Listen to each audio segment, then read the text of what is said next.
So you are considering buying the new gaming phone na Tecno Pova 7 Ultra pero gusto mo din i-consider ang camera features ng phone na ito. Don't worry, ilalatag ko lahat ng details ng camera features ng phone na ito so you don't have to.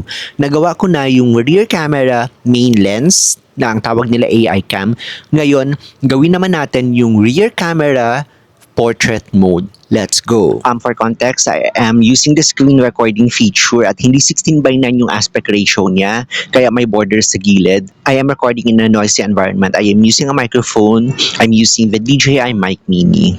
So, eto yung features niya for portraits ng rear camera. So, unahin muna natin yung depth of field niya. Yung depth of field niya or yung bokeh, mag-start siya sa 1, 1.4, 2, 2.8, 4, 5.6, 8, F11, and F16. Tapos, sa Beautify naman niya, meron siyang AI Beauty, Flawless, Smooth Skin, Skin Tones, Slim Face and Large Eyes, V-Face, Slim Nose, Reshape, prominent face, prominent features, and then reset. So ang gusto ko dito, pwede mong pagsabayin yung depth of field niya, pati yung beautify. Kasi sa ibang phones, sa price range na to, hindi mo siya pwede pagsabayin. So i-turn off muna natin siya kasi walang tao. Ito yung zoom niya, tinawag lang nilang lenses. Lenses yung tawag niya, pero in essence, para lang din siyang zoom.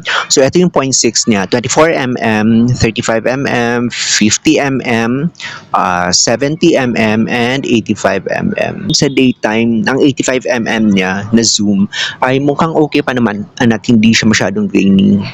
Hanggang dyan lang yung limit ng portrait niya. So let's do the 35mm. So pwede ka mag-flash sa rear camera, off, on, auto, and always on. And then, ito yung mga settings niya.